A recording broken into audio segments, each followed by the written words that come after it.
भौतिकवादी दर्शन ईश्वर को किस रूप में मानता है? प्रकृति में दो चीजें हैं, पदार्थ और चेतना। ईश्वर क्या है? क्या ईश्वर किसी पदार्थ का नाम है या वह एक चेतना है? निस्संदेह और निर्विवाद रूप से ईश्वर कोई पदार्थ नहीं, वह एक चेतना ही है। सभी धार्मिक लोग ईश्वर को एक चेतना मानते हैं और भौतिकवादी दर्शन भी उसे चेतना ही मानता है। तो फिर अंतर्विरोध कहाँ है? दरअसल आस्तिक लोगों की कल्पना है कि ईश्वर नाम की चेतना पहले से मौजूद थी, उसी ने पदार्थ जगत को बनाया है। भौतिकवादी दर्शन कहता है कि नहीं, पदार्थ जगत पहले से है, ईश्वर नाम की चेतना बाद में आई।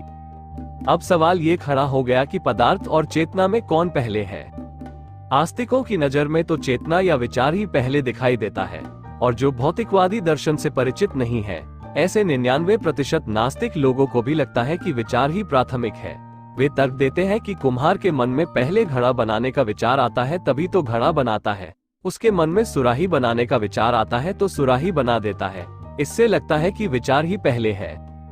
इसी तरह आस्तिक लोग तर्क देते हैं कि जैसे कुम्हार के मन में विचार आया कि घड़ा बनाया जाए तो उसने घड़ा बना दिया, ठीक उसी तरह ईश्वर के मन में विचार आया कि एक दुनिया बनाई जाए तो उसने एक दुनिया बना दिया।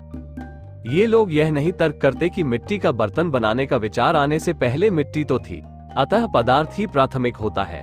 अगर किसी ईश्वर के मन में दुनिया बनाने का विचार आया होगा तो दुनिया बनाने के लिए क्षिति, जल, पावक, गगन, समीरा आदि कहां से ले आया?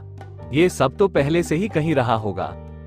पदार्थ प्राथमिक है, विचार बाद में है। इसके अनगिनत उदाहरण दिए जा सकते हैं, जैसे आग लगने की भौतिक घटना पहले होती है, उसे बुझाने का विचार बाद में आता है। गर्मी लगने की भौतिक घटना पहले घटती है, पंखा चलाने का विचार बाद में आता है। ठंड लगने की भौतिक घटना पहले घटती है, स्वेटर पहनने का विचार बाद में आता है। बरसात की भौतिक घटना पहले होती है, छाता लगाने का विचार बाद में आता है। सांप निकलने की भौतिक घटना पहले होती है, उसे मारने का विचार बाद में आता है। रूप पहले, नाम बाद में आता है। आपके दिमाग में जो भी विचार पैदा हो रहे हैं, सबका भौतिक आधार जरूर है। मस्तिष्क रूपी पदार्थ पहले और विचार बाद में। चेतना में से मस्तिष्क को नहीं पैदा किया जा सकता है, बल्कि मस्तिष्क से चेतना पैदा होती है। इसी तरह अनगिनत उदाहरण दिए जा सकते हैं, जिससे ये सिद्ध हो जाता है कि भौतिक परिस्थिति पहले होती है, उससे संबंधित चेतना का वजूद बाद में होता है। ऐसा एक भी उदाहरण नहीं मिलेगा जहां विचार पहले और पदार्थ बाद में हो। विचार या चेतना को प्राथमिक मानने के कारण सारे लोग तरह तरह के अंधविश्वासों में फंसकर अपना समय, शक्ति और संसाधन बर्बाद करते रहते हैं। उपरोक्त उदाहरणों में हम देखते हैं कि जिस तरह की भौतिक परिस्थितियां होती हैं, उसी तरह के विचार पैदा होते हैं। भौतिक परिस्थितियां ही विचार का स्रोत होती है। चेतना हमेशा पदार्थ से ही निकलती है।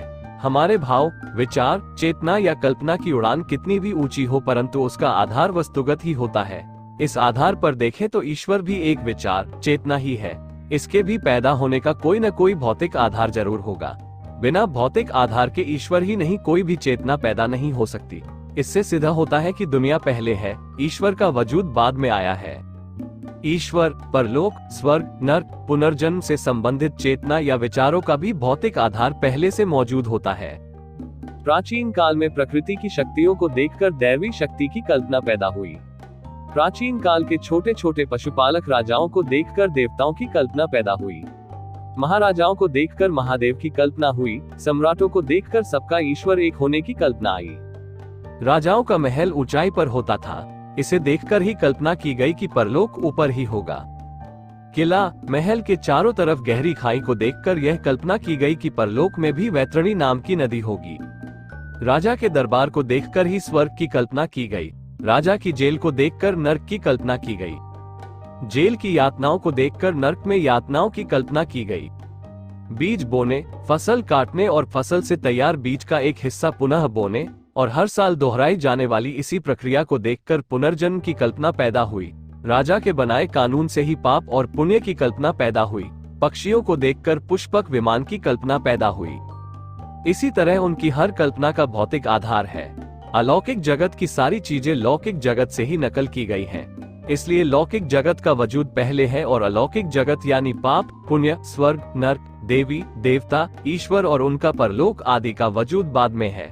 संक्षेप में बस इतना ही, आगे फिर कभी। पोस्ट अच्छा लगे तो लाइक सब्सक्राइब जरूर करें। लेखक रजनीश भारती, किसान सभा।